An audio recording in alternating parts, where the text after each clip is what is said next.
इससे पहले कि हम वचन में जाएं और वचन को रीड करें, आइए हम प्रार्थना करें। महान सामर्थ्य जीवित दयालु परमेश्वर पिता, प्रभु धन्यवाद देते हैं इस दिन इस समय के लिए। अपने आप को प्रभु आपके अनुग्रह के सिंहासन तले लाते हैं। सच में परमेश्वर, जिसके हम लायक नहीं थे प्रभु, वो दया प्रभु, वो करुणा प्रभु, वो अनुग्रह तूने दिखाया परमेश्वर। जो सजा हमें मिलनी थी प्रभु, वो सजा तूने अपने बेटे को दी प्रभु, ताकि हम सजा से बचाए जाएं प्रभु। होने दे परमेश्वर, जब हम आज के वचन को सुनते हैं, सीखते हैं प्रभु, तो हम इस बात की और गहराई को समझ सके परमेश्वर, और तेरे अनुग्रह में बढ़ सके प्रभु। और जिन कामों के लिए तूने चुना है प्रभु, उत्सुकता से उस कामों को कर सके प्रभु, ताकि हमारे रहने के द्वारा, जीने के द्वारा, चुने जाने के द्वारा प्रभु आपके नाम को महिमा मिले। यीशु मसीह के नाम में मांगते हैं, आमीन। जो 11 से लेकर 15 वचन है, वो मेनली इस बात को बताता है कि हमें प्रभु में क्यों बढ़ना है, क्या रीजन है प्रभु में बढ़ने के लिए, और कैसे, क्या हमारा मोटिवेशन है उन कामों को करने के लिए जो हमने पिछले चैप्टर्स में देखे। क्योंकि बिना मोटिवेशन के, मोटिवेशन का मतलब होता है प्रेरणा, बिना प्रेरणा के कोई भी काम करना बहुत इम्पॉसिबल है। आप बड़े बड़े कंपनीज में देखिए, लोग अप्रेजल और मोटिवेशन सेशन रखते हैं, ट्रेनिंग प्रोग्राम रखते हैं, है ना, ट्रेनिंग प्रोग्राम रखते हैं। और उस ट्रेनिंग प्रोग्राम का एक ही मकसद होता है, आपको अलग अलग तरह से वो मोटिवेट करे, प्रेरित करे, प्रेरणा दे, ताकि जो काम आपने उनको दिया है वो सही तरीके से कर सके। एक बार एक माँ अपने बेटे को, सुबह सुबह उठती है, बुजुर्ग माँ सीढ़ियों पे जाती है ऊपर, और जाकर अपने बेटे को बोलती है, बेटा उठ जाओ, संडे है, चर्च जाना है। बेटा बोलता है, छोड़ो ना माँ, आज मेरा चर्च जाने का मन नहीं है। माँ बोलती है, बेटा देखो, ये तो तुम नहीं कर सकते, चर्च में तो तुम्हें जाना ही पड़ेगा और इसके लिए कोई एक्सक्यूज नहीं है, और तुम नहीं गए तो मैं नाराज हो जाऊंगी। तो बोलता है बेटा, माँ को जवाब देता है कि माँ, मेरे पास 2 कारण है कि मैं चर्च नहीं जाना चाहता, आप सुन लो, उसके बाद आपको लगे मुझे जाना चाहिए तो आप बोल देना। माँ ने बोला, बता। बोलता, माँ पहला कारण, चर्च में कोई मुझे पसंद नहीं करता। ठीक है, दूसरा कारण, मैं भी चर्च में किसी को पसंद नहीं करता, इसलिए मम्मी मुझे चर्च नहीं जाना। माँ ने बोला, देख बेटा, ये बात तो गलत हो जाएगी, तेरे पास ये कोई बहाना नहीं है और जाना तो तुझे पड़ेगा। और जो तू ड्रामे कर रहा है नहीं जाने के लिए, मेरे पास भी 2 कारण है जिसके कारण तुझे चर्च जाना ही चाहिए। बोलते, कौन सा कारण? पहली बात, तू 40 साल का हो गया है, दूसरी बात, तू उस चर्च का पास्टर है। 11 से 15 अध्याय इसका जवाब है, जो हमें करना है, क्या करना है, वो क्यों करना है, वो 11 से लेकर 15 वचन तक बताता है। हम एक बार इस वचन को पढ़ेंगे और आगे हम डिटेल डिस्कशन की ओर जाएंगे। क्योंकि परमेश्वर का वह अनुग्रह प्रकट है जो सब मनुष्य के उद्धार का कारण है, और हमें चेतावनी देता है कि हम आभक्ति और सांसारिक अभिलाषों से मन फेरकर इस युग में संयम और धर्म और भक्ति से जीवन बिताएं, और उस धन्य आशय की अर्थात अपने महान परमेश्वर और उद्धारकर्ता यीशु मसीह की महिमा के प्रकट होने के बाद जोते रहे, जिसने अपने आप को हमारे लिए दे दिया कि हमें हर प्रकार के आधर्म से छुड़ा ले और शुद्ध करके अपने लिए एक ऐसी जाति बना ले जो भले भले कामों में सग्रम हो। पूरे अधिकार के साथ ये बातें कह और समझा और सिखाता रहे, कोई तुझे तुच्छ जानने ना पाए। यस, परमेश्वर का वचन बताता है कि क्योंकि परमेश्वर का वह अनुग्रह प्रकट है जो सब मनुष्यों के उद्धार का कारण है। हमने देखा पिछले सेशन में कि हम अनुग्रह हमें उत्साहित करता है। आगे हम देखेंगे तो परमेश्वर का, यीशु का दोबारा आना, वो आशा हमें उत्साहित करती है, यीशु की सूली हमें उत्साहित करती है। एक मसीह के लिए प्रेरणा का यही कारण है। हमने देखा पिछले दिनों स्टेफनी की कहानी, उस अनाथ लड़की की कहानी, की कैसे परमेश्वर की दया उस पर हुई, और जब परमेश्वर की दया उस पर हुई तो जिस बात ने उसे उत्साहित किया कि वो अपने तरीके के, अपने प्रकार फंसे हुए लड़कियों के और लड़कों के जीवन में काम कर सके, क्योंकि वो अनुग्रह जो स्टेफनी के जीवन में था, वो उसे बार बार उत्साहित करता था कि वो जाए और जाकर उन तरह के लोगों के बीच में काम करे जो उसकी तरह अनाथ है और जिनकी सुधि लेने वाला कोई नहीं है। हमको भी समझ में आना जरूरी है कि हम संसार की रीति पे नहीं चलते। क्यों हम उनकी तरह नशा नहीं लेते? क्यों हम उनकी तरह गाली नहीं देते? क्यों हम उनकी तरह धन के लालच में नहीं पड़ सकते? क्यों हम उनकी तरह मौज मस्ती और अयाशी नहीं कर सकते? इसलिए नहीं कर सकते क्योंकि हम किसी भी रीति से परमेश्वर के अनुग्रह से अलग नहीं हो सकते। तो पहली चीज जो 11 से 15 चैप्टर, 11 से 15 वचन हमें समझाना चाहता है, बताना चाहता है, जो पहली बात एक विश्वासी को मोटिवेट करती है प्रभु में बढ़ने के लिए, वो है प्रभु का ग्रेस, प्रभु का अनुग्रह। और हमने बड़ी गहराई से देखा, अनुग्रह का मतलब है वो चीज पा लेना जिसके लिए हम बिल्कुल हकदार नहीं थे। इनफैक्ट ये कहो कि हम किसी भी रीति से इस लायक नहीं थे कि वो हमें मिल जाता। हमने बार बार देखा, इफिसियों की पत्री बताती है, हम ईश्वर रहे छोड़े हुए, अपनी मनमानी करने वाले, जैसे मर्जी जीने वाले एक प्रजा थे, लेकिन परमेश्वर ने हमको वो दिया जिसके हम अधिकारी नहीं थे। और इसीलिए हम पे जब प्रभु का अनुग्रह प्रकट होता है, जब उसका प्यार प्रकट होता है, कोई हमें पूछने वाला नहीं था तुम कैसे हो। मुझे अपना बचपना याद आता है, एक बात हमेशा कान सुनने के लिए तरसते थे कि बेटे तुम्हें कोई प्रॉब्लम तो नहीं है। ये वर्ड सुनाने वाला कोई नहीं था। और मुझे अभी भी याद है, जब मैं अपने कॉलेज के दिनों में स्कूटी लेकर कॉलेज जा रही थी और एक मोड़ पर मेरी गाड़ी पलट गई, और गाड़ी पलटने के बाद मैंने बड़ी मिलिट्री की वैन आते हुए देखी, और वो वैन देखकर मैं डर गई। पता नहीं मैं किस सोच में थी, मैंने छोड़ दी गाड़ी और मैं एक तरफ गिरी, गाड़ी दूसरी तरफ गिरी और पूरा ट्रैफिक जैम हो गया। जब ट्रैफिक जैम हो गया तो पीछे से लोग चिल्लाने लग गए, लड़कियां तो ऐसे ही ड्राइव करती हैं, पता नहीं क्या क्या। मुझे उनकी आवाज सुनाई नहीं दे रही थी, क्योंकि जैसे ही मेरी गाड़ी गिरी एक भारी आवाज मेरे कानों में आई, बेटा तुझे लगी तो नहीं। और वो आवाज सुनने के बाद, मैं उस समय प्रभु को जानती थी, वो आवाज सुनने के बाद पब्लिक बोल रही है, पब्लिक गालियां दे रही है, मेरी गलती हो गई है, मुझे गाड़ी मोड़नी थी, नहीं मोड़नी थी, मुझे कुछ सुध नहीं है। एक कोई जन आए, उन्होंने गाड़ी में चाबी लगी थी, गाड़ी को साइड किया, मुझे उठाया, मैंने कहा मैं बिल्कुल ठीक हूँ, बिल्कुल ठीक हूँ। मुझे कुछ दर्द, कुछ टेंशन का एहसास नहीं था, क्योंकि वो शब्द मेरे कान में गूंज रहा था कि बेटा तुझे लगी तो नहीं। और उसके बाद मैं आगे जब गाड़ी लेकर निकली हूँ, कैंट रोड में की तरफ मैं जा रही थी, जाते वक्त मेरे आंखों में आंसू थे कि प्रभु, किसी इंसान ने इस शब्द को कभी नहीं कहा।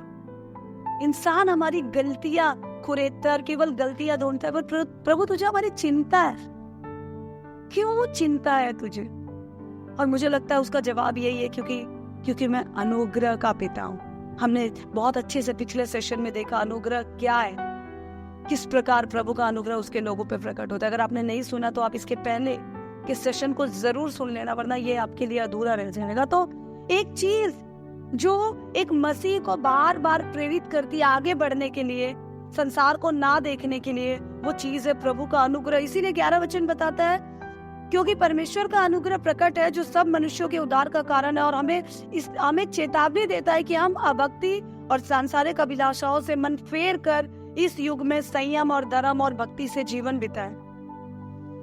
प्रभु का अनुग्रह मुझे और आपको प्रेरित करता है, और प्रभु का अनुभव मुझे और आपको एक बात सिखाता है, और वो बात है बुराई को ना कहने के लिए और भलाई को हाँ कहने के लिए। हम मसीह लोग एक बात में बहुत अटक जाते हैं। हम लोग अक्सर जब प्रभु के वचन को जानते हैं, समझते हैं, सीखते हैं, तो सीखने के बाद हमें एक बात समझना बहुत जरूरी है। हर समय हमारे मन में एक नेगेटिव ख्याल रहता है, और वो ख्याल ये है कि मैं दारू नहीं पीऊंगा, मैं नशा नहीं करूंगा, मैं वो काम जो अभक्ति के है, वो काम जो बुराई के, उसमें हाथ नहीं डालूंगा। जो नहीं करना है वो काम हमें याद है, हमें से बहुत सारे लोगों ने ऐसा काम छोड़ दिया होगा। लेकिन प्रभु का अनुग्रह हमें दो बात सिखाता है, अभक्ति के कामों को ना कहना और प्रभु के कामों को हाँ कहना। Grace teachers us to say no to resolute and yes to absolute. जो नहीं करना है उसको तो ना कहना है हमें, लेकिन कई बार हम मसीह लोग फेल हो जाते हैं, क्योंकि जो करना है हम उन कामों के पीछे नहीं भागते। इसीलिए 12वां वचन साफ साफ बताता है कि वो हमें चेतावनी देता है कि अभक्ति और सांसारिक अभिलाषाओं से हम मन फेरे। अनुग्रह जिसकी बात हम लोग कह रहे हैं, प्रभु का वो विशेष दया जिसके हम लायक नहीं थे, वो हमें बताती है कि हम हर प्रकार के बुराई को जो प्रभु के विरोध में हमें ले जाती है उसको हम ना कहें। तो हम आम मसीह लोग क्या सोचते हैं, ठीक है अब मैंने चोरी करना छोड़ दिया, अब मैंने लालच करना छोड़ दिया, हाँ मैं प्रभु में आने से पहले गलत सलत रिश्तों में था, पर अब मैंने व्यभिचार करना छोड़ दिया, हाँ पहले मैं अपने मालिक को लूटता था, पर अब मैंने मालिक को लूटना छोड़ दिया, तो अब मैं अभक्ति को ना कहने लग गया। क्योंकि वचन ही सिखाता है अभक्ति की चीजों को, अनगॉडली चीजों को तुम क्या कहो, ना कहो। लेकिन मुझे लगता है अगर हम इस प्रकार की सोच रखते हैं, हमने संसार की इंसानों के आगे, सृष्टि के आगे सर झुकाना छोड़ दिया, बलि चढ़ाना, टेढ़े मेढ़े काम करना छोड़ दिया, शुभ अशुभ ऐसी चीजों को मानना छोड़ दिया, सारे दिन सारे मनुष्य जात पात को मानना हमने छोड़ दिया। बिल्कुल सही किया आपने। पर जब हम अनुग्रह के अधीन होकर अभक्ति की बात करते हैं तो भक्ति केवल ये नहीं है, अभक्ति अनगॉडलीनेस केवल ये नहीं है कि जिन पापों की, मोटे मोटे पापों की चर्चा लिखी है उनको करना छोड़ना। अभक्ति ये भी है कि हम अपने रोजमर्रा की जिंदगी में प्रभु को समय नहीं देते। हाँ, आप समझने की कोशिश करना इस बात। अभक्ति केवल ये नहीं है कि आपने सृष्टि की आराधना छोड़ दी, गाली छोड़ दिया, नशा छोड़ दिया।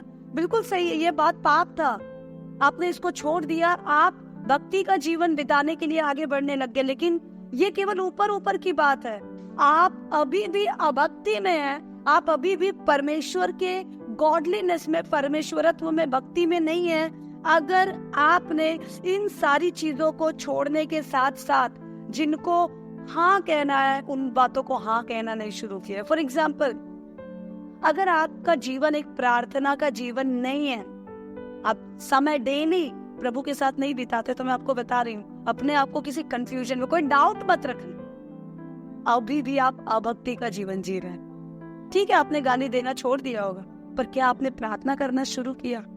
पौलुस कहता है उसका अनुग्रह जो सब मनुष्य के उद्धार का कारण है, वो अनुग्रह हमको चेतावनी देता है। वो अनुग्रह हमको कहता है कि संसार की अभक्ति और अभिलाषाओं से हम मन फेर ले।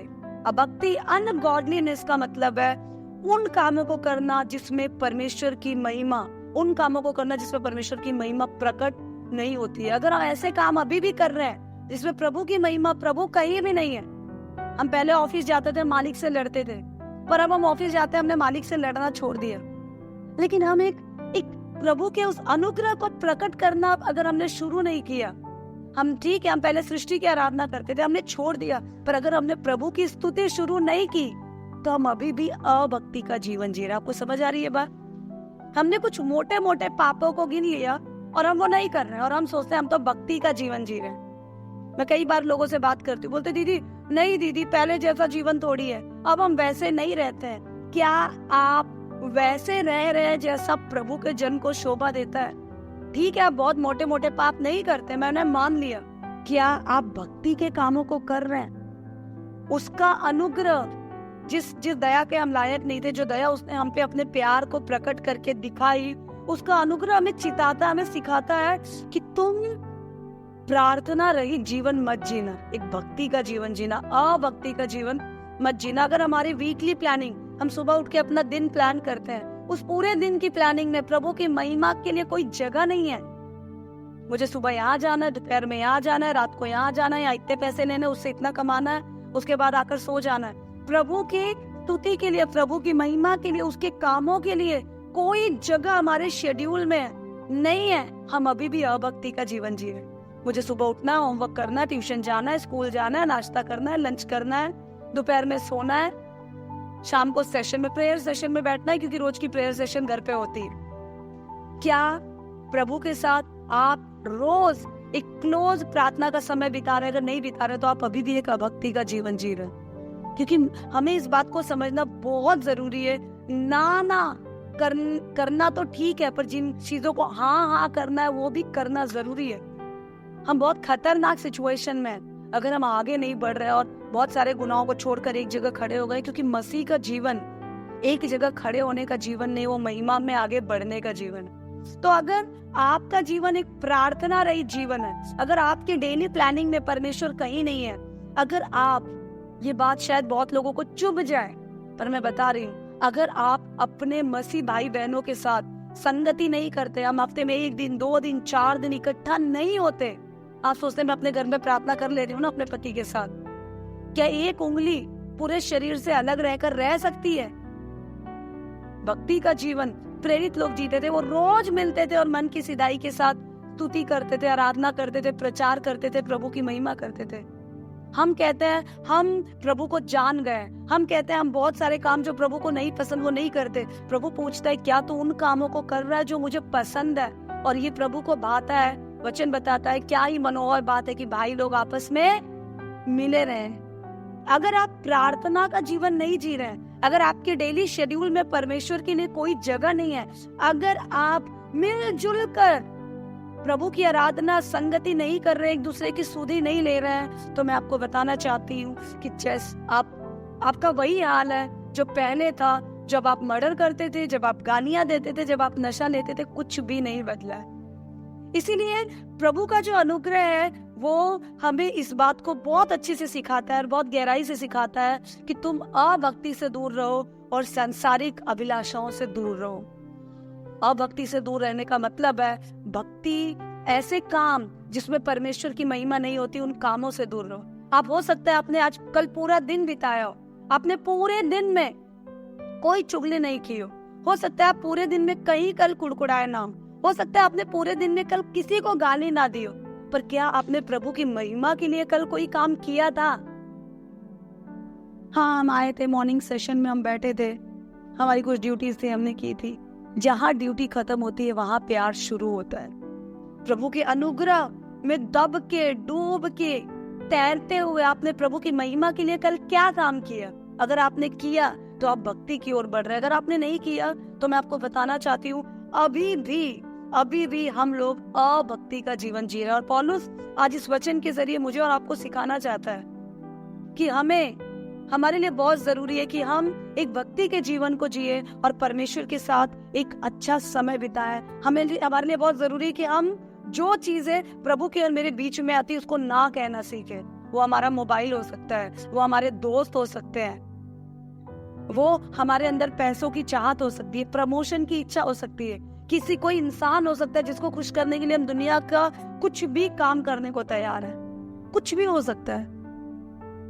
जो प्रभु का अनुग्रह जो हमें मोटिवेट करता है, प्रेरणा देता है, वो कैसे प्रेरणा देता है? वो हमें अंदर से इंस्पायर करता है, प्रेरित करता है कि हम उन कामों से दूर रहें जिसमें परमेश्वर की महिमा नहीं हो रही है। प्रभु नहीं है तो हम कर क्या रहे हैं? महिमा नहीं है तो हम कर क्या रहे हैं? और मैं अक्सर टिप्स देते टाइम आपको ये बात कहती हूँ कि रात को जब आप अपने बिस्तर पे जाते हैं तो बिस्तर पे जाते वक्त ये बात आपके मन को कसोटनी चाहिए कि आज जो भी पूरे दिन मैंने किया, मैंने दिन में कितनी बार अपनी जुबान बुराई के लिए खोली, कुड़कुड़ाहट के लिए खोली। हो सकता है वो मेरे बच्चों के लिए हो सकता है वो मेरे परिवार के लोगों के लिए हो, मेरे पति के लिए हो, मेरी पत्नी के लिए हो, मेरे कलीसिया में उठने बैठने वाले भाई बहन के लिए हो। दिन में कितनी जुबान मैंने लोगों की बुराइयों के लिए खोली और दिन में कितनी बार मैंने प्रभु की महिमा को बढ़ाने वाला काम किया। अगर हम रात को जब बिस्तर पे लेटते हैं और हमें दिखता है कि प्रभु के साथ एक क्लोज टाइम हमने नहीं बिताया, मैं आपको बताना चाहती हूँ प्रभु का अनुग्रह आपको हिला डुला के चिता रहा है कि आप एक अभक्ति का जीवन जी रहे हैं। इसीलिए बहुत जल्दी हम तो निराश होने लग जाते हैं, थोड़ी प्रॉब्लम में हम डगमगाने लग जाते हैं, छोटे छोटे नुकसान में हमें लगता है प्रभु है ही नहीं, कुछ है ही नहीं, क्योंकि हम उसके अनुग्रह की प्रेरणा में जी नहीं रहे होते हैं। तो परमेश्वर का जो अनुग्रह है वो हमें चिताता है कि हम अभक्ति के कामों को ना कह सके, संसार के कामों को ना कह सके और जो सही है उसको हाँ कह सकते हैं। इसीलिए हमने बहुत गहराई से देखा, जो 12 वचन बताता है कि संसार की अभिलाषाओं से मन फेरकर संयम, धर्म और भक्ति से जीवन बिताया। हमने बहुत गहराई से देखा एक पुरुष कैसे भक्ति से जीवन बिता सकता है, एक स्त्री कैसे भक्ति से जीवन बिता सकती है, अपने काम काज के क्षेत्र में हम कैसे भक्ति से जीवन बिता सकते हैं। इम्पोर्टेंट ये है कि हम क्यों बिताएं, ताकि उसका अनुग्रह हम पर बना रहे, वो दया हम पर बनी रहे जिसके हम लायक नहीं थे। 13वां वचन बताता है कि और उस धन्य आशा की अर्थात अपने महान परमेश्वर और उद्धारकर्ता यीशु मसीह के महिमा के प्रकट होने की बात जोते रहे। जो दूसरी चीज है हमें इस संसार से अलग होकर चलने के लिए प्रेरित करती है और हमें आम तौर पे अपने जीवन में उदास नहीं होने देती, वो है प्रभु की प्रकट होने वाली महिमा। कलीसिया के आप लोग जानते हैं हम लोग यीशु के 2 आगमन के बीच जी रहे हैं। एक जब वो आकर मरियम से जन्म लेकर चला गया और दूसरा जब वो दोबारा हमें लेने के लिए आने वाला है। 2 प्रकटीकरण के बीच में हम लोग हैं और हम इंतजार कर रहे हैं महिमा का। रोज चलते चलते अगर आप इस बात को समय नहीं देते, इस बात के बारे में सोचते नहीं है कि प्रभु आएगा और मुझे लेकर जाएगा, तो मैं आपको बता रही हूँ आप निराश हो जाएंगे। पौलुस कहता है जब तुम एक स्त्री की नाई अपने आप को संयम में रखती हो या एक पुरुष की नाई अपने आप को संयम में प्रभु की आत्मा की अधीनता में रखते हो, तो तुम्हें इस बात के बारे में भी सोचना जरूरी है कि ये सब हम क्यों कर रहे हैं। इसलिए कर रहे हैं ताकि परमेश्वर का बेटा जब दोबारा आए तो किसी भी रीति से हमसे वो अनुग्रह, वो दया और वो महिमा छूट ना जाए।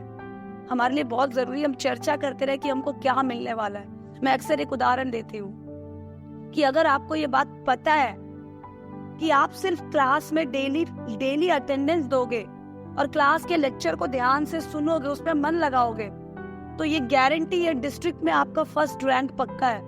आपको जब रैंक दिखाई देगा तो आप घर से अगर किसी दिन आलस लगा और मन किया चले यार नहीं जाना, तब आपको याद आएगा नहीं एक दिन भी एब्सेंट हुआ तो मेरा रैंक छूट जाएगा। वो रैंक आपको प्रेरणा देती है। वैसे ही यीशु का दोबारा आना आपको प्रेरणा देता है कि किसी भी रीति से मैं छूट ना जाऊं। हम ये सारी मेहनत क्यों कर रहे हैं? ताकि जब वो दोबारा आए तो हम किसी भी रीति से यहाँ रह ना जाए, बल्कि वो परमेश्वर का इकलौता बेटा जब बादलों पर आता है तो वो हमें लेकर जाए चमकती हुई उस नदी में, जहाँ रोना दांत पीसना नहीं, ऐसे शहर में जहाँ परमेश्वर की रोशनी है, किसी सूरज चंद्रमा की जरूरत नहीं है, उस अनंतकालीन सुख के लिए। और संसार समझे न समझे, हम मसीह लोग इस सुख को जानते हैं, क्योंकि यहाँ पर जिस पल आपने प्रभु को स्वीकार किया, सच में स्वीकार किया, आपकी जिंदगी बदल गई होगी। अगर नहीं बदली है तो मैं बता रही हूँ अभी तक आपने उसके अनुग्रह को स्वीकार नहीं किया है। क्योंकि हमने कल स्टेफनी की कहानी को देखा। स्टेफनी ने जब प्रभु के प्यार को पहली बार महसूस किया, वो बदल गई। उसके बाद वो लोगों के लिए प्रेरणा का कारण बन गई। हम वही ढीला ढाला जीवन अगर अभी भी जी रहे हैं तो हम उस अनुग्रह से अभी भी प्रेरित नहीं है। कल के वचन को सुनकर, पिछले सेशन के वचन को सुनकर बहुत लोग आंसू बहा रहे थे, रो रहे थे, पर मैं आपको बता रही हूँ आप आंसू कितना भी बहाए, रोए कितना भी, अपने जिंदगी को स्टेफनी के जिंदगी से आप कितना भी जोड़े कि उस अनाथ बच्ची के जीवन में प्रभु ने कैसा काम किया, वो सब व्यर्थ है अगर आप उस अनुग्रह के चलाए नहीं चल रहे, अगर आप अभक्ति के जीवन को अभी भी जी रहे। पतरस की पत्री में हमने देखा था, अगर आपको प्रभु के साथ चलना है तो आपको बुद्धि की कमर कसनी होगी, बुराई को ना कहना और भलाई को हाँ कहना आना पड़ेगा। और भलाई को हाँ कहने का मतलब है मेरी लाइफ एक प्रेयर की लाइफ होगी, मेरी लाइफ एक महिमा की लाइफ होगी। मैं जिंदा हूँ। कल ही मैं किसी भाई के घर थी और मैं उन्हें समझा रही थी। मुझे याद है प्रभु के दास को कई महीनों पहले मैंने एक प्रीचिंग करते हुए सुना, और उस प्रीचिंग ने मुझे बहुत टच किया।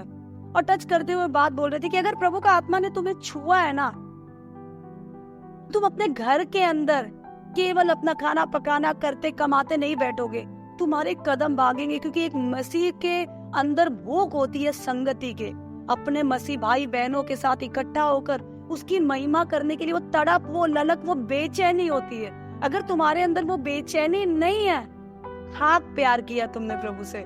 वो बड़े कठोर और खरे शब्दों में बोल रहे थे, पर मुझे उसके अंदर का वजन समझ में आ रहा था।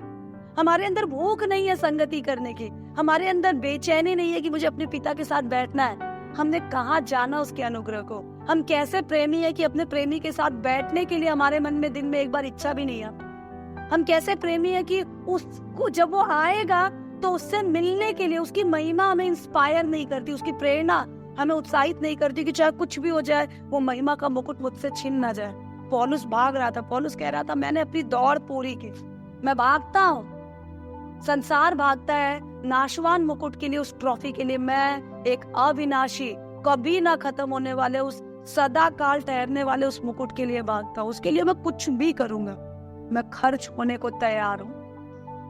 पौलुस कहता है तुम जब अपने जीवन में धीरज धर रहे हो तो याद रखो इसके बाद तुम्हें छोटी मोटी चीज नहीं मिलने वाली है।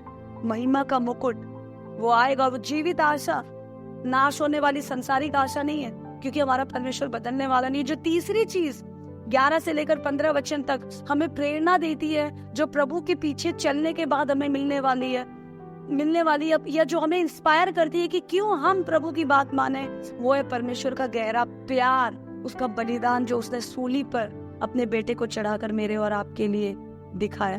पहली चीज उसका अनुग्रह जिसके हम लायक नहीं थे। दूसरी चीज वो जीवित आशा, वो यीशु की महिमा जो प्रकट होगी, जिसमें हमें उसके साथ जाना है। तीसरी चीज जो हमें इंस्पायर करती है, मोटिवेट करती है, उसका प्यार।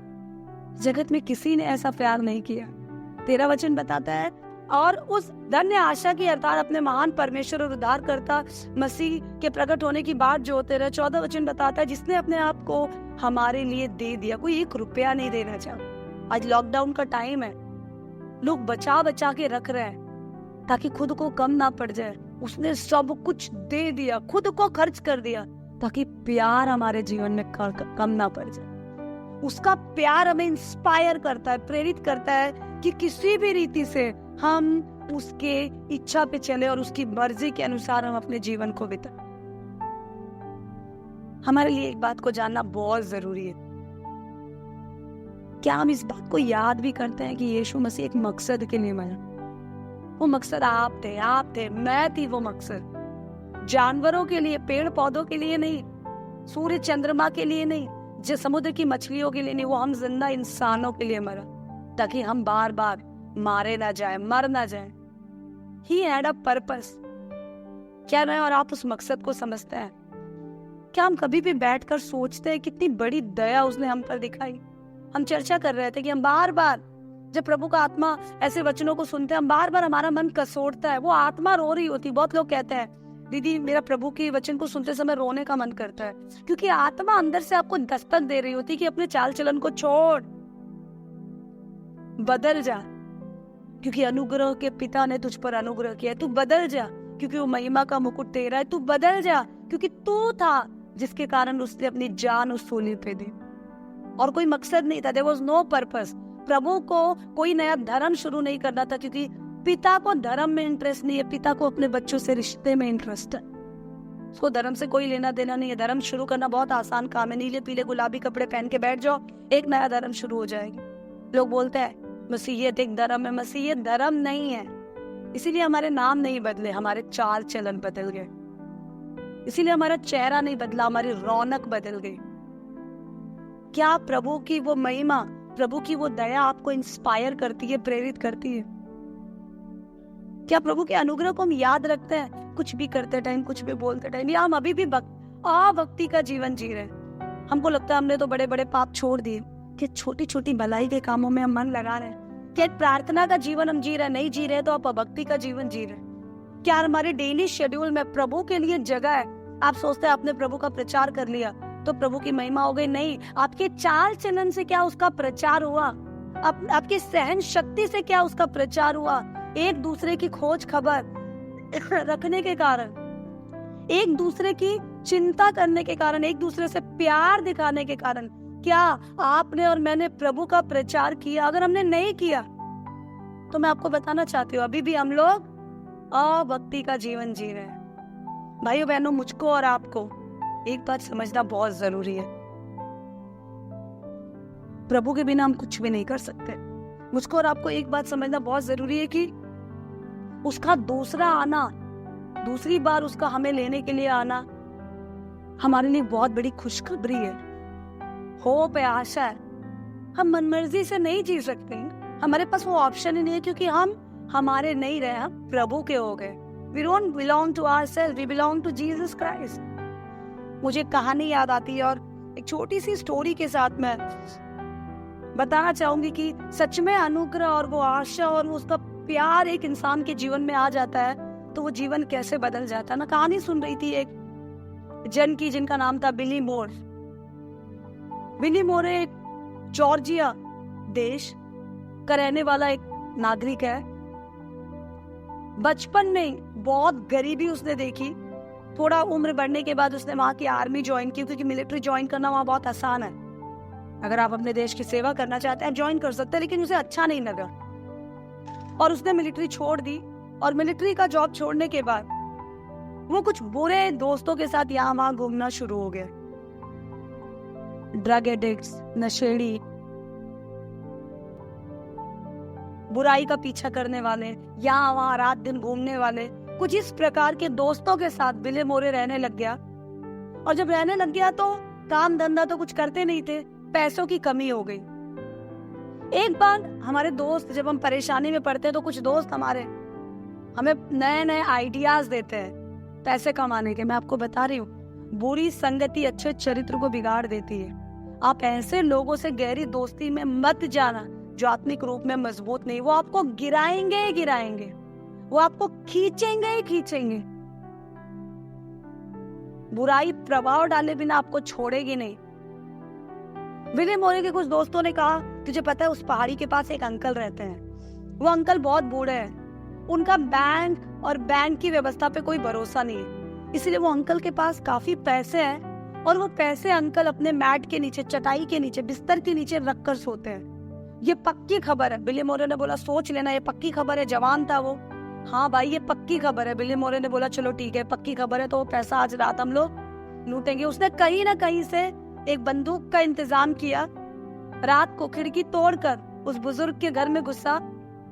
बुजुर्ग के घर में घुसने के बाद उसने पैसा ढूंढना शुरू किया।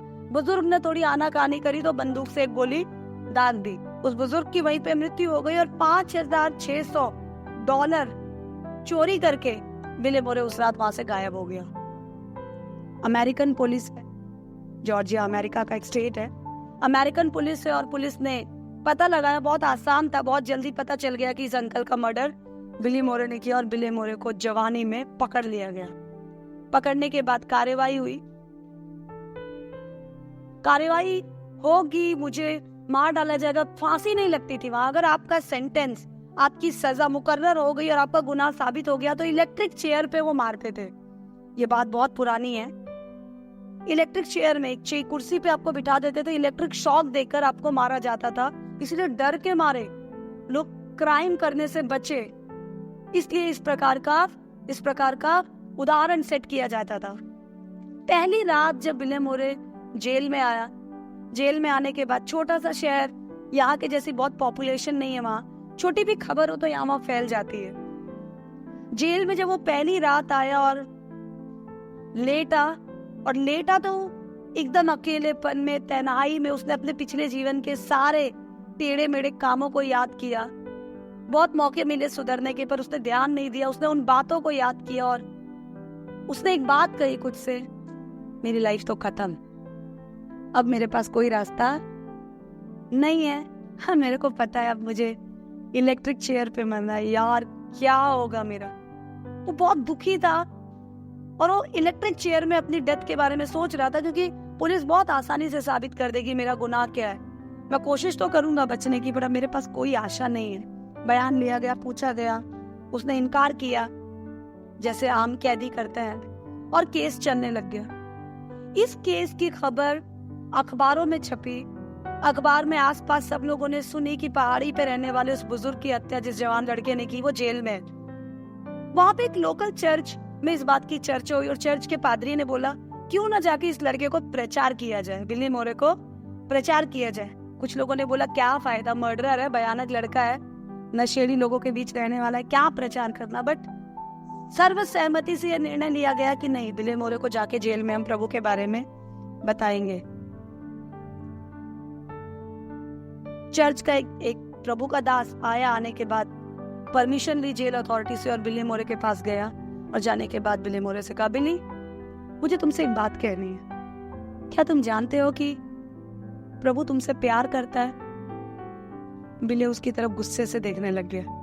मुझे 2 दिन बाद 3 दिन बाद कोर्ट में जाना है, जल्दी ही मुझे डेथ की सेंटेंस मिल जाएगी, सजा मिल जाएगी मौत की, और ये यहाँ पर बड़ी बड़ी बातें कर रहे हैं। फिर भी बिली उसको स्टूपिड समझ के, मूर्ख समझ के उसकी बात सुन रहा है। बोला हाँ फिर। बिली मैं तुमको बहुत दूर से सिर्फ ये बताने आया हूँ कि यीशु तुमसे बहुत प्यार करता है, वो तुमको जीवन में एक मौका देना चाहता है और प्रभु तुम्हें अपना बेटा बनाना चाहता है। बिली चिढ़ गया और चिढ़कर बोला, तुमको पता है मैं क्या करके आया हूँ? मैं दूसरों के सामने मना कर रहा हूँ, बट मैं तुझे बताता हूँ, मैं मर्डर करके आया हूँ। I am a murderer. और मुझे यकीन है कि मेरे पास अब कोई भविष्य, कोई आशा, कोई रास्ता नहीं है। मेरा अंत इलेक्ट्रिक चेयर है, मुझे पक्का यकीन है। तू प्लीज मुझे बड़ी बड़ी बातें मत बता, तू जा। और मुझे ये भी पता है कि कुछ भी परिस्थिति हो जाए, मेरा भविष्य बदलने वाला नहीं है। प्रभु का जन्म उसको देखते रहा और जैसे प्रभु ने उसे एक स्पेशल हिम्मत दी और उसने बिली को कहा, बिली प्रभु परिस्थितियों का भी प्रभु है, वो हमारी परिस्थितियों को भी बदल सकता है। तुम्हारे मृत्यु से तुम टलेगा या नहीं टलेगा मुझे पता नहीं। उसने आकर इसे ये नहीं बोला कि तेरी सजा माफ हो जाएगी तो छूट जाएगा। उसने बोला तू बस ये जान कि प्रभु तुझसे प्यार करता है, उसने मुझे तेरे पास भेजा है और प्रभु तेरी कीमत को जानता है, प्रभु तुझे नया जीवन देगा। ये बोलते रहा और जब ये बोल रहा था तो बिल्ली चुप होकर इसके चेहरे की ओर देख रहा था ध्यान से। और जैसे जैसे प्रभु के प्यार की बातें बिल्ली के कानों में जा रही थी, जाते जाते उसकी आंखों में आंसू आ गए और उसने कहा, क्या सच में कोई मुझ जैसे लड़के से भी प्यार कर सकता है? मैंने कभी किसी की खुशी के बारे में नहीं सोचा। मैं मर्डर करके आया हूं एक निर्दोष का। क्या सच में प्रभु मुझसे प्यार करता है? इसने कहा, हाँ प्रभु प्यार करता। बिल्ली ने कहा, बचपन से मुझे प्यार की जरूरत थी, बचपन से मुझे प्यार की खोज थी, बचपन से मैं चाहता था कि कोई आकर बोले। भाई बहुत देर हो गई आपको ये बात आकर कहने में। उसने कहा, कोई देर नहीं होती बिल्ली, प्रभु ने ये दिन ठहराया था। तुम आज प्रभु के इस प्यार को स्वीकार करो, तुम प्रभु के प्यार की गर्मी को अपने जीवन में देखोगे। बिल्ली को बहुत अच्छा लगा और बिल्ली ने यीशु मसीह को अपना प्रभु गुरु उद्धारकर्ता स्वीकार किया। ये कोई स्टोरी नहीं है, ये वास्तविक घटना है। आप इतिहास में नहीं तो आप गूगल करें तो आप पढ़ सकते हैं, बिली मोरे BILLYMORE। उसके बाद बिली ने प्रभु को ग्रहण किया, प्रार्थना की, अपने गुनाहों की माफी मांगी और इससे कहा, मुझे और क्या करना है प्रभु में बढ़ने के लिए। उसने कहा, तुमने जब प्रभु को ग्रहण कर लिया, उद्धार पा लिया, तो देर किस बात की है, तुम बपतिस्मा लो। जेल में नहाने के लिए बड़े बड़े टब होते हैं, वहां पर ले जाकर एक टब में इसे बपतिस्मा दिया। ये सब होने के बाद अगली डेट थी बिली मोरे की। अब ध्यान से देखिए, प्रभु का अनुग्रह हमारे ऊपर प्रकट हुआ कि नहीं, कैसे प्रकट होता है। डेट थी, बिली जज के सामने खड़ा है और आज डेट थी कि बिली की जो सजा है वो मुकर्रर होनी थी। जज के सामने खड़े होकर बिली कहता है कि सर, मैंने कुछ दिनों पहले यीशु को अपना प्रभु गुरु उद्धारकर्ता स्वीकार किया। अब मैं एक मसीही हूँ, इसलिए मैं झूठ नहीं बोल सकता। मैं आपको बताता हूँ उस अंकल का मर्डर मैंने कब, कैसे और क्यों किया और मैं कितने पैसे लेकर भागा। और ये सारी बात डिटेल में बताई जो कि पुलिस रिकॉर्ड से मैच कर गई। बिल्ली को इलेक्ट्रिक चेयर पर मौत की सजा सुनाई गई कि तुम्हारी सजा मुकर्रर कर दी गई, अब तुम्हें पनिशमेंट मिल जाएगी। आमतौर पे प्रभु के अनुग्रह को ना पाया हुआ बट केवल जुबान से किया हुआ, स्वीकार किया हुआ विश्वासी होता ना, ये डोंगे विश्वासी होता, ये ऊपर ऊपर से यीशु को मानने वाला जन होता तो बोलता, क्या काम किया प्रभु ने, ऐसे कैसे हो गया, मैंने तो सच्चाई बोली, मुझे क्यों नहीं छुड़ाया। पर जिनके ऊपर प्रभु की दया होती वो सांसारिक छुटकारे के लिए प्रार्थना नहीं करते। बीमारी ठीक हुई तो प्रभु के पीछे चलूंगा, पैसा कमाऊंगा तो प्रभु के पीछे चलूंगा, कुछ फायदा हो जाएगा तो प्रभु के पीछे चलूंगा, काम आएगा तो प्रभु के पीछे चलूंगा, काम नहीं आया तो प्रभु से रिश्ता खत्म, ठीक नहीं हुआ तो प्रभु से रिश्ता खत्म। पर जिसने उसके अनुग्रह को देख लिया वो पीछे मुड़ नहीं सकता। बिली ने प्रभु के अनुग्रह को देखा। बिली की जेल शिफ्ट हो गई और वहां से हटाकर जो कन्विक्ट लोग हैं जिनको मृत्यु दंड की ओर ले जाना है, डेट फिक्स नहीं हुई पर सजा फिक्स हो गई। सजा फिक्स होकर सजा की डेट फिक्स होते होते 15-16 साल लग गए, लगता है टाइम। 15 साल 16 साल बिली जेल में रहा। यीशु को स्वीकार करके यीशु के पीछे चलने वाला बिली पहले जैसा बिली नहीं रहा। उसको पता है मेरा कभी भी मेरी सजा का डेट आ सकता है, कभी भी मुझे इलेक्ट्रिक चेयर मिल सकती है और कभी भी मैं मर सकता हूँ, इसलिए मेरे पास टाइम कम है। मुझे भी पता नहीं है मेरे पास कितना टाइम इस संसार में बचा है, इसलिए जितना बचा है उसको मैं पूरा इस्तेमाल करूंगा अच्छे से, क्योंकि प्रभु का अनुग्रह मुझ पर है। बिली ने जेल के अंदर अपने इनमेट्स को, साथियों को प्रचार करना शुरू किया, प्रभु के अनुग्रह के बारे में बताना शुरू किया, प्रभु के प्रेम के बारे में बताना शुरू किया, अपने जीवन से गवाही देना शुरू किया। कई लोग उसको बोलते थे, तेरी सजा तो माफ नहीं हुई, तुझे लगता है मेरी सजा माफ नहीं हुई, पर तुझे पता है मैं छुटकारा पा चुका हूँ, मैं महसूस कर सकता हूँ, क्योंकि अब मेरे छाती पे, मेरे दिल पे, मेरे मन पे कोई बोझ नहीं है, आई एम फ्री। मैं प्रभु के प्रेम को महसूस कर सकता हूँ। उस गुलामी के हालत में बिली जेल के कोने कोने में प्रचार कर रहा था। उस गुलामी के हालत में बिली ने जेल में किसी को भी निराशा में नहीं छोड़ा। उस गुलामी की हालत में जेल के गार्ड से लेकर जितने पुलिस वाले थे उनसे लेकर चौकीदार जो जेल के थे उनसे लेकर कैदी जो मौत की सजा का इंतजार कर रहे थे उन सबको उसने प्रचार किया। जिस जेल में बिली था वहां पे बहुत अशांति थी, बहुत गुंडागर्दी थी, बहुत लड़ाई थी, क्योंकि सबको पता है मरना है तो मार के कूट के मरेंगे। लेकिन जब से बिली ने वहां पे काम शुरू किया, वहां की अशांति शांति में बदल गई, लड़ाई प्रेम में बदल गया, वहां का कलेश एकता में बदल गई। सब कैदी एक दूसरे से प्यार करने लग गए। अब जेल में जो पुलिस वाले थे उनकी ड्यूटी कुछ बची नहीं, वो आराम करते थे, क्योंकि जेल की कैदी अपनी सजा का इंतजार कर रहे हैं, एक दूसरे से प्यार कर रहे हैं, एक दूसरे का ख्याल रख रहे हैं। आपको पता है जेल के जेलर ने बिली का नाम, वहां के ऑफिसर्स ने बिली का नाम पीस मेकर रखा था, शांति फैलाने वाला। कैद में बिली, मौत का इंतजार करने वाला बिली प्रभु के अनुग्रह को प्रकट कर रहा था। मौत का इंतजार करने वाला बिली प्रभु की दया को बांट रहा था। हम घबरा जाते, हमें एक पॉज लेकर इस बात को सोचना बहुत जरूरी है कि वो जब गुलामी में बदल गया, मन उसका बदल गया, तो आजादी में हम किधर है अभी। वो गुलामी में सरकार का गुलाम था, लेकिन जब सरकार की गुलामी में उसने यीशु को ग्रहण किया तो यीशु का गुलाम बन गया। पौलुस, मैं बिली की स्टोरी आज सुबह सुन रही थी तो मुझे पौलुस की याद आ रही थी कि जेल में पौलुस आजाद था, हम आजादी में भी कैद में, अपनी इच्छाओं की कैद में, अपनी नफरत की कैद में, अपने ईगो की कैद में, अपनी पसंद की कैद में, अपनी मैं की कैद में। हमें निर्जीव ढक्कन वाला मोबाइल भी अपना कैदी बनाकर बैठा है। छोटी छोटी आदतों की कैद में हम अभी भी जकड़े हुए हैं। पौलुस कहता है, क्या प्रभु का अनुग्रह, क्या प्रभु का प्रेम, क्या यीशु का दोबारा आना तुम्हें प्रेरित नहीं करता? प्रभु की सेवा, मैंने इन पत्रियों को लिखा, बिना गुलामी में उसने पूरे जेल को बदल डाला जहां प्रभु ने रखा था उसे। क्या आप अपने जेल को तोड़कर बदल गए? उसके अनुग्रह ने क्या आपको ट्रांसफॉर्म कर दिया, रूपांतरित कर दिया? 16 साल बीते और बीतने के बाद थोड़े टाइम बाद 1990 में, अगस्त 1990 में ये तय हुआ कि अब बिली को सजा हो जाएगी। सजा का डेट मुकर्रर हुआ और अगस्त के एक दिन डिसाइड हुआ कि इस दिन सुबह सारे लोग इकट्ठा होंगे और उसके बाद, क्योंकि बिली सबका प्यारा था। तो बिली की खास बात बताती हूँ मैं, वो जेल में था, जेल के कैदियों की ही काउंसलिंग नहीं करता था, उस स्टेट में, उस राज्य में, क्योंकि हर जगह खबर फैल गई थी बिली के प्रभु के साथ प्रेम की। वो कैदी था, लेकिन वो मसीह में आने से पहले मर्डरर था, मसीह में आने के बाद वो बदल गया, इसलिए लोग उसको प्रभु का संत कहने लगे।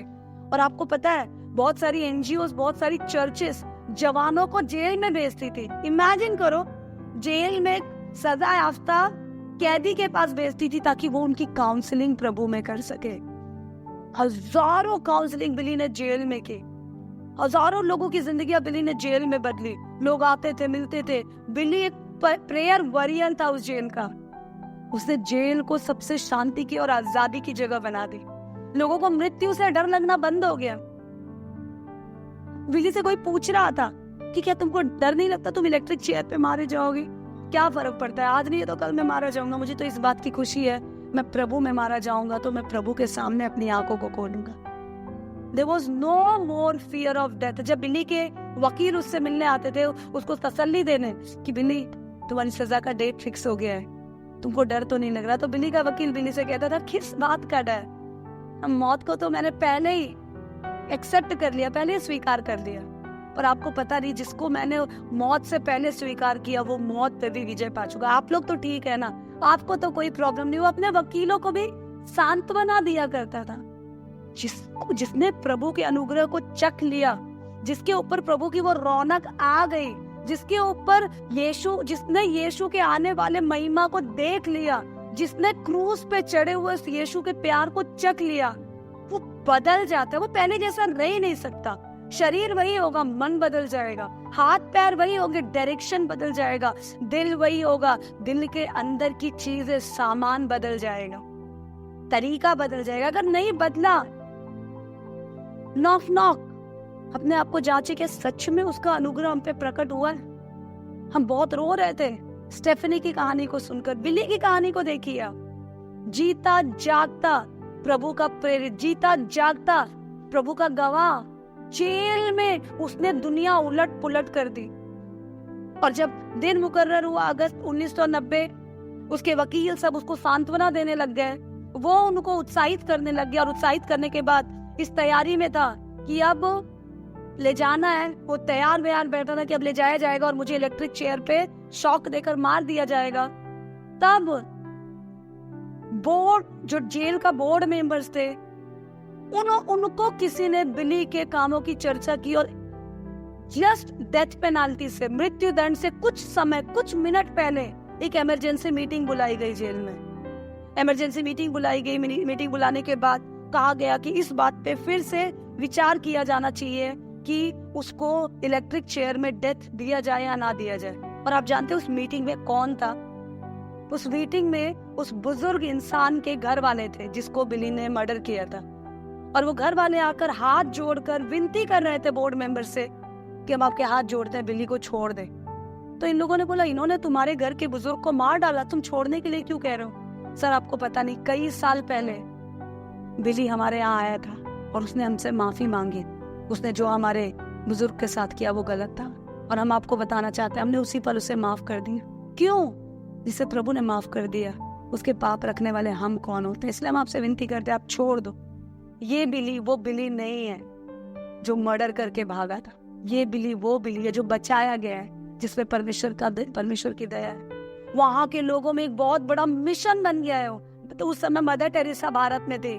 मदर टेरेसा ने यहाँ से लिखकर स्पेशल रिकमेंडेशन दी कि अब वो प्रभु का जन है, उसके बदलाव को कंसिडर किया जाए। और फाइनली जेल की सारी अथॉरिटी बैठी, इमरजेंसी मीटिंग बुलाई गई। इनके पास 3 रास्ता था, 2 रास्ते थे मेनली। पहला रास्ता, उसके साथ न्याय किया जाए। क्या किया जाए? न्याय। और बिली के साथ न्याय ये होता कि जो बिली ने किया है उसके अनुसार उसे सजा मिले। उसने मर्डर किया और मर्डर की सजा है मृत्युदंड। मृत्युदंड मिलना ही प्रॉपर न्याय था, पर न्याय नहीं किया इन्होंने बिली के साथ। दूसरा, दया कर सकते थे, चलो कोई बात नहीं, मृत्यु की सजा को घटाकर ये लोग बिली को 16 साल 15 साल या आजीवन कारावास की सजा दे सकते थे। चलो तुम्हें मारते नहीं है, तुम पूरी जिंदगी जेल में रहो। वो दया होती। ना इन्होंने न्याय किया, ना इन्होंने दया की, पर जेल अथॉरिटी ने बिली के साथ अनुग्रह किया। उन्होंने बिली को बाइज्जत बरी कर दिया। अमेरिका के इतिहास में, अमेरिका की न्यायपालिका में, कोर्ट हिस्ट्री में ये पहला केस था जिसमें सजा मुकर्रर हो गई, गुनाह साबित हो गया, गुनाहगार ने मान लिया, हथियार से लेकर पैसे से लेकर हर चीज की रिकवरी हो गई। उसके बावजूद इमरजेंसी मीटिंग बुलाकर उसे रिहा कर दिया गया। कब भी एक्सेप्शनल केस, क्योंकि हमारा परमेश्वर एक एक्सेप्शनल परमेश्वर है। अपनी मृत्यु को देखकर स्वीकार करके बिली परमेश्वर के बेटे की तरह व्यवहार करने लग गया। उसका प्रेम किसी छुटकारे का या जेल से आजादी का मोहताज नहीं था। जिस पर उसने यीशु को अपना प्रभु, अपना गुरु, अपना उद्धार करता उस जेल में स्वीकार किया, यीशु का अनुग्रह उसके जीवन में आया। उसके दिल के ऊपर परमेश्वर के प्यार की दस्तक उसने महसूस करी। पवित्र आत्मा के पकड़ को जिस पर उसने महसूस किया, बिली बदल गया। उसने अपने आप को अनुग्रह के हाथों में दे दिया और उसने डिसाइड किया, यहाँ जैसे मरना है मरूंगा, मुझे कोई फर्क नहीं पड़ता। वहां मुझे उसके साथ अपनी आंखों को खोलना है, क्योंकि यीशु का आना उसे इंस्पायर करता था। आज भी बिली रोम जॉर्जिया में एक बहुत फेमस पास्टर है, प्रभु की सेवा करते हैं। और आप जानते हैं बिली की सेवा क्या है? नशेड़ियों, ऐसे कन्विक्ट्स, ऐसे जवानों के बीच जाना, उन्हें बताना, उन्हें सिखाना, उन्हें समझाना। प्रभु का प्यार हमें बदल देता है, प्रभु का प्यार हमें प्रेरित करता है। प्रभु का अनुग्रह छिपा नहीं सकते, वो बहता है हमारे अंदर से। इसीलिए पौलुस कहता है 11 से लेकर 15 वचन तक की प्रभु का जो अनुग्रह तुम पर हुआ तुम्हारे छुटकारे के लिए, अनुग्रह के कारण जो तुम्हारा छुटकारा हुआ, इसलिए तो उस अनुग्रह में जो चेतावनी है उसको छोड़ना नहीं। संसार को ना कहना सीखो, भक्ति को छोड़ो, भक्ति को अपनाओ। एक प्रेयरलेस लाइफ मत जियो, प्रार्थना सहित, प्रार्थना से भरपूर लाइफ जियो। तुम्हारा उठना बैठना पहले की तरह रह ही नहीं सकता, क्योंकि अनुग्रह एक ऐसी रोशनी की नाई है, दिए की नाई है। कोई दिया जलाकर, लालटेन जलाकर, बड़ी बत्ती जलाकर बिस्तर के नीचे अलमारी में नहीं रखता, उसे ऊंचाई पर रखा जाता है। प्रभु का अनुग्रह जिस पर प्रकट हो जाता है वो ऊंचाई पर पहुंच जाता है। संसार की चीजें, संसार का लोभ, बहुत पैसा कमाना है, बहुत बड़ा घर बनाना है, ये चीजें तुम्हें नहीं खींचेंगी। लोगों को दबाना, काम का नुकसान तुम्हें नहीं दबाएगा। मृत्यु भी तुम्हें नॉर्मल लगेगी जैसे बिली को लगती थी। माय क्वेश्चन इज, मेरा सवाल, जो कि मुझे लगता है प्रभु का सवाल हम सब से है, कि प्रभु के अनुग्रह ने हमको छुआ है? क्या प्रभु के अनुग्रह ने हमें बदला है? कहता है, लास्ट 14वां वचन कहता है, भले भले कामों के लिए तू सरगर्म हो, ऐसी जाति बन जा। हम ऐसी जाति है जो भले भले कामों के लिए सरगर्म है। जेल के अंदर बिली एक अभिषिक्त बिली बन सकता है, तो जेल के बाहर हम लोग क्या कर रहे हैं? थोड़ा एक दो लोगों को प्रचार कर लिया, हम एहसान जताते हैं। कई कुछ जाकर हमने अपनी भेंट प्रभु के भवन में दे दी, हम एहसान जताते हैं। जिसने प्रभु की दया को पा ली उसको एक बात समझ में आती है, मैं जिसके लायक नहीं था वो मुझे मिला है। मैं हर वो काम करूंगा कि अनुग्रह मुझसे छूट ना जाए। अनुग्रह में बढ़ते जाना हमारे लिए बहुत जरूरी है। और अनुग्रह में बढ़ने के लिए प्रभु के उस प्रेम को, उसके आने वाली महिमा को याद करना, उसके प्रेम को महसूस करना, उसके अनुग्रह को प्रकट करना मेरे और आपके लिए बहुत जरूरी है, ताकि कोई तुझे तुच्छ ना जाने पाए। 15th वर्सेस, कोई तुझे तुच्छ ना जानना पाए। मुझे और आपको, हर जन को प्रभु बड़ा बड़ा पादरी, बड़ा बड़ा अगुआ, बड़ा बड़ा लीडर बनने के लिए नहीं बुलाया उसने। He called us to be son and daughter। उसने मुझे और आपको बुलाया अपने बेटा और बेटी बनने के लिए। हम यकीन करते हैं पैसा देकर कहीं जाने में, कोई पैसा देकर गए तुम्हारा काम हो जाएगा, तो हमें लगता है जरूर हो जाएगा। सेतमेत की दया, सेतमेत का अनुग्रह आपको समझ नहीं आ रहा अजीज है। प्रभु हमसे बहुत प्यार करता है। प्रभु का प्यार इंसान को बदल देता है। उसकी सोच, उसका रवैया, उसका तरीका, उसका चाल चलन, उसका बिहेवियर, उसकी उपस्थिति में उसका प्रभाव बदल जाता है। अगर हम नहीं बदले हैं तो लेट्स पॉज एंड थिंक, रुके और सोचे और प्रभु से कहे, प्रभु मैं आजाद होकर क्या कर रहा हूँ? तू मुझे मेरी सोच की गुलामी से आजाद कर और होने दे प्रभु। जी उठे, यीशु को मैं देख नहीं पाऊं, और जब मैं इस पृथ्वी पर सो जाऊं और जी उठूं तो तब मैं फिर से अपने जी उठे प्रभु के साथ रहने पाऊं। परमेश्वर तेरा प्यार मुझे प्रेरित करता रहे प्रभु, तेरा अनुग्रह मुझे उत्साहित करता रहे परमेश्वर पिता। महान सामर्थ्य जीवित दयालु परमेश्वर पिता, धन्यवाद देते हैं इस दिन, इस समय के लिए प्रभु। धन्यवाद देते हैं तेरे अनुग्रह के लिए प्रभु, तेरी दया के लिए।